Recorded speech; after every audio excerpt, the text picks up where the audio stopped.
नमस्कार। आज बात करते हैं एक ऐसी कंपनी की जिसने कुछ कमाल ही कर दिया है। SEPC limited. इन्होंने सिर्फ 9 महीनों में वो कर दिखाया जो करने में पूरा साल लग जाता है। तो चलिए देखते हैं कि ये हुआ कैसे। सबसे पहले जरा इस बात पर गौर कीजिए। कंपनी ने पिछले पूरे साल में जितनी कमाई की थी ना, वो इस साल सिर्फ 9 महीनों में ही पार कर ली। और मजे की बात यह है कि साल का एक क्वार्टर तो अभी भी बचा हुआ है। ये नंबर देखिए, 168%। ये आंकड़ा अपने आप में पूरी कहानी कह देता है। मतलब कंपनी का नेट प्रॉफिट 168% बढ़ गया। ये सिर्फ एक नंबर नहीं है, ये एक जबरदस्त कामयाबी का सबूत है। तो सवाल ये उठता है कि आखिर एक कंपनी इतनी तेजी से ऐसी ग्रोथ कैसे हासिल कर सकती है? इस कामयाबी के पीछे का राज क्या है? चलिए इन्हीं सवालों के जवाब जानने की कोशिश करते हैं। और हाँ, ये जो भी जानकारी हम देख रहे हैं, ये SEPC लिमिटेड की अपनी ऑफिशियल प्रेस रिलीज पर आधारित है, जो 9 फरवरी 2026 को आई थी, ताकि जो भी बात हो वो एकदम फैक्ट्स पर हो। तो चलिए अब इन नंबर्स को थोड़ा और गहराई से समझते हैं। देखते हैं कि पिछले साल के मुकाबले इस साल कंपनी का परफॉर्मेंस कितना शानदार रहा है। शुरुआत करते हैं रेवेन्यू से। देखिए, पिछले साल पहले 9 महीनों में कंपनी ने कमाए थे करीब 520 करोड़ रुपए, और इस साल इसी टाइम पीरियड में ये आंकड़ा बढ़कर हो गया है लगभग 797 करोड़ रुपए। ये एक बहुत ही जबरदस्त जंप है। ये चार्ट तो इस कहानी को और भी साफ कर देता है। देखिए, पिछले साल पूरे 12 महीनों में कंपनी का रेवेन्यू था करीब 598 करोड़ रुपए, लेकिन इस साल सिर्फ 9 महीनों में 797 करोड़ का आंकड़ा पार हो चुका है। रेवेन्यू तो बढ़ा ही है, लेकिन असली कहानी तो नेट प्रॉफिट में है। वो तो और भी कमाल है। पिछले साल पहले 9 महीनों में प्रॉफिट था 14.82 करोड़, और इस साल ये बढ़कर हो गया 39.81 करोड़ रुपए, यानी कि पूरे 168.66% की ग्रोथ। कमाल है ना?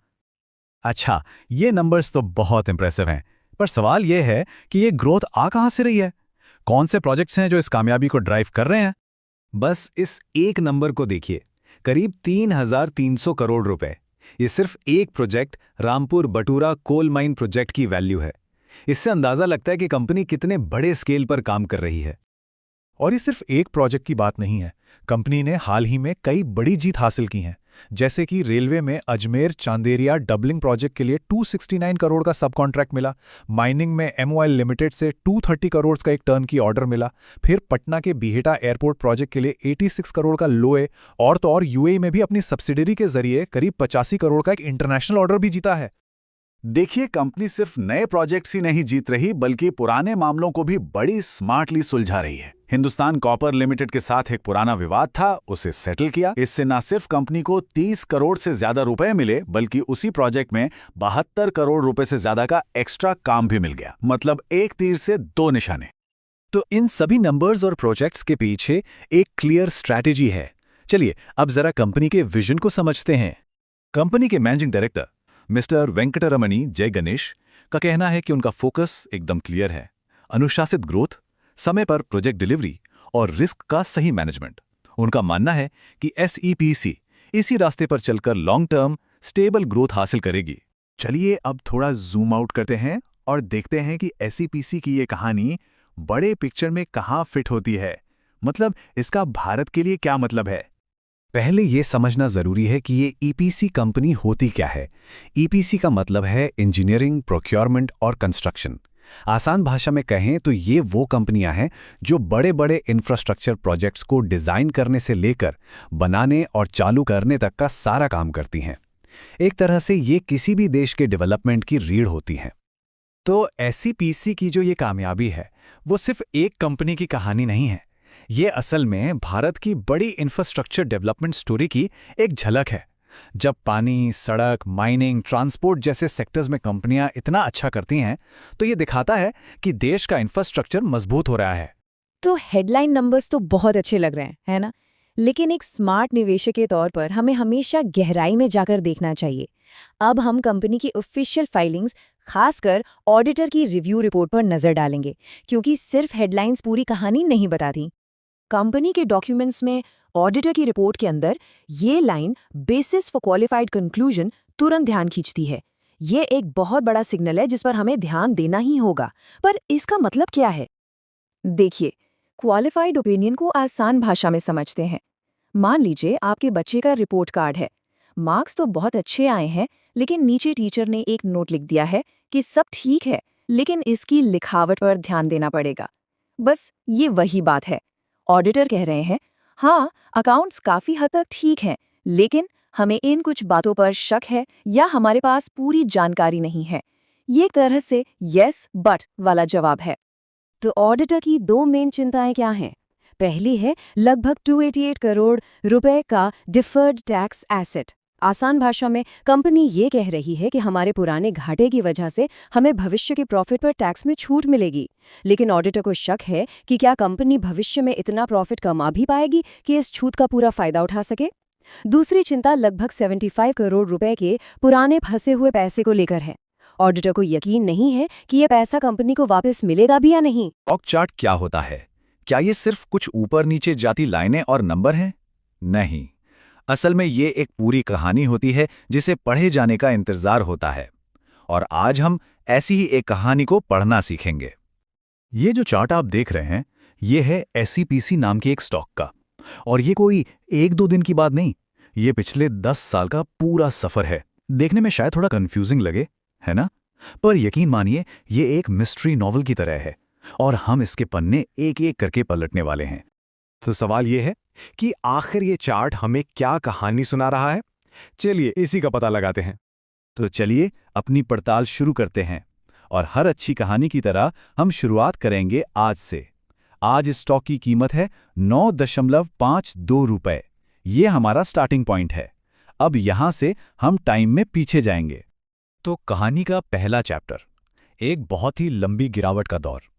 देखिए, ये समझने के लिए कि स्टॉक आज यहाँ क्यों है, ये जानना बहुत ज़रूरी है कि आखिर ये गिरा तो गिरा कहाँ से। ये है इस स्टॉक के 10 साल के सफ़र की एक झलक। 2013 में ये अपने शिखर पर था, फिर 2020 तक गिरता ही रहा। 2021 में जाके इसे ज़मीन मिली और आज ये एक बहुत ही दिलचस्प मोड़ पर खड़ा है। हर पड़ाव कहानी का एक ज़रूरी हिस्सा है। जरा सोचिए, साल 2013 के आसपास यही स्टॉक 60 रुपए से भी ऊपर ट्रेड कर रहा था, मतलब अपने पीक पर था।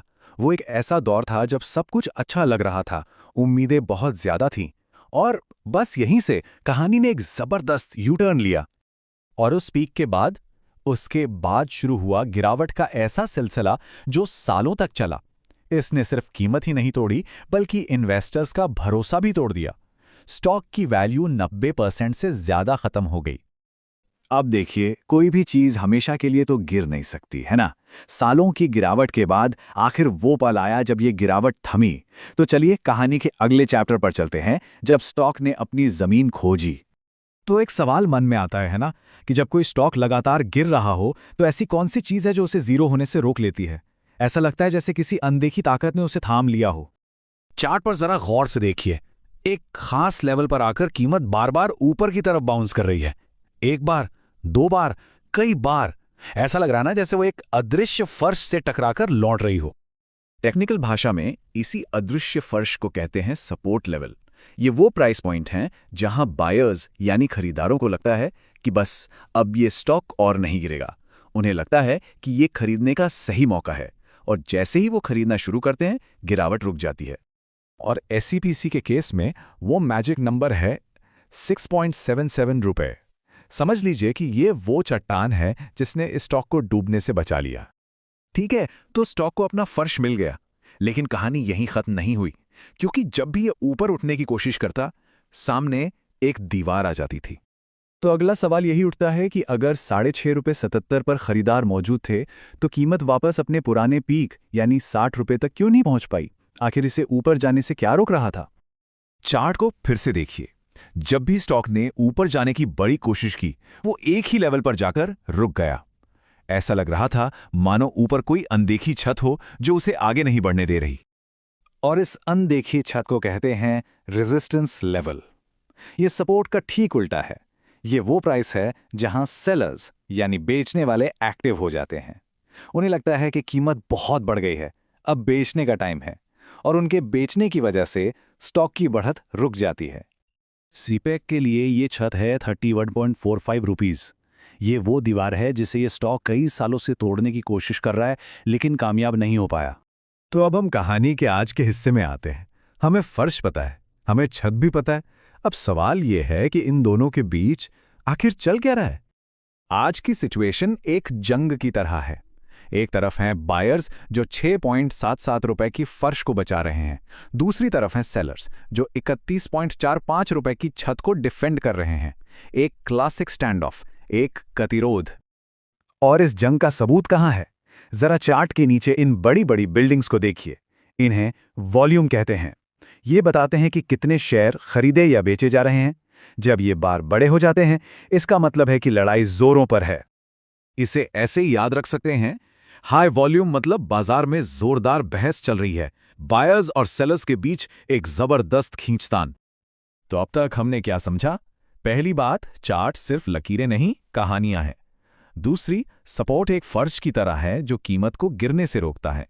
तीसरी, रेजिस्टेंस एक छत की तरह है जो कीमत को बढ़ने से रोकती है। और ये दोनों लेवल मिलकर ही किसी स्टॉक का बैटल ग्राउंड तय करते हैं। अब एक बार फिर से इस पूरे चार्ट को देखिए, लेकिन इस बार इन दो लाइनों के साथ, एक 6.77 पर और दूसरी 31.45 पर। जो पहले सिर्फ कंफ्यूजिंग लाइनें थीं, अब वो एक साफ कहानी बता रही हैं। एक दशक की कहानी जो एक फर्श और एक छत के बीच फंसी हुई है। अब सब कुछ कितना क्लियर लग रहा है ना? और यही कहानी का सबसे दिलचस्प मोड़ है। नीचे एक मजबूत फर्श है और ऊपर एक पक्की छत। अब आगे क्या होगा? क्या बायर्स की जीत होगी और कीमत इस छत को तोड़कर ऊपर निकल जाएगी, या फिर सेलर्स हावी होंगे और कीमत वापस फर्श की तरफ लुढ़क जाएगी? देखिए, चार्ट ने हमें अब तक की पूरी कहानी तो बता दी है, लेकिन अगला चैप्टर वो अभी लिखा जाना बाकी है। हमने अच्छे नतीजे भी देख लिए और कुछ चेतावनियां भी। अब इन सबको एक साथ रखकर भविष्य की तस्वीर को समझने की कोशिश करते हैं। मतलब हम यहाँ संभावित पॉजिटिव्स को बड़े बड़े जोखिमों के सामने तौलेंगे। तो देखिए, यहाँ कहानी के दो पहलू साफ साफ दिखते हैं। एक तरफ जो लोग ऑप्टिमिस्टिक हैं वो कहेंगे कि नतीजे शानदार हैं और कंपनी की बैलेंस शीट भी मजबूत हो रही है। दूसरी तरफ जो लोग कॉशियस हैं वो ऑडिटर की चेतावनी और पुराने घाटे की तरफ इशारा करेंगे, जो कि बहुत बड़े रेड फ्लैग्स हैं। चलिए अब इस पूरे विश्लेषण को समेटते हैं और उन खास पॉइंट्स की एक लिस्ट बनाते हैं जिन पर आगे नज़र बनाए रखनी चाहिए। इसे आप अपनी मॉनिटरिंग चेकलिस्ट समझ सकते हैं। तो भविष्य में क्या ट्रैक करना है? सबसे पहला सवाल, क्या ये मजबूत परफॉर्मेंस अगले क्वार्टर्स में भी जारी रहेगा? दूसरा, क्या उनके प्रॉफिट मार्जिन स्थिर हैं? तीसरा और सबसे ज़रूरी, क्या ऑडिटर की उठाई हुई आपत्तियों का कोई समाधान होता है? इनके अलावा नए ऑर्डर्स मिलने की खबरों और सुप्रीम कोर्ट में चल रहे एक मामले पर भी नज़र रखना बहुत ज़रूरी होगा। और हम आपको इसी आखिरी सवाल के साथ छोड़ जाते हैं। एसईपीसी की कहानी एक दौराहे पर खड़ी है। हो सकता है ये क्वार्टर भविष्य की एक रोमांचक झलक हो, या ये सिर्फ एक अच्छा क्वार्टर भी हो सकता है। इसका जवाब तो सिर्फ वक्त और कंपनी का आने वाला परफॉर्मेंस ही दे सकता है।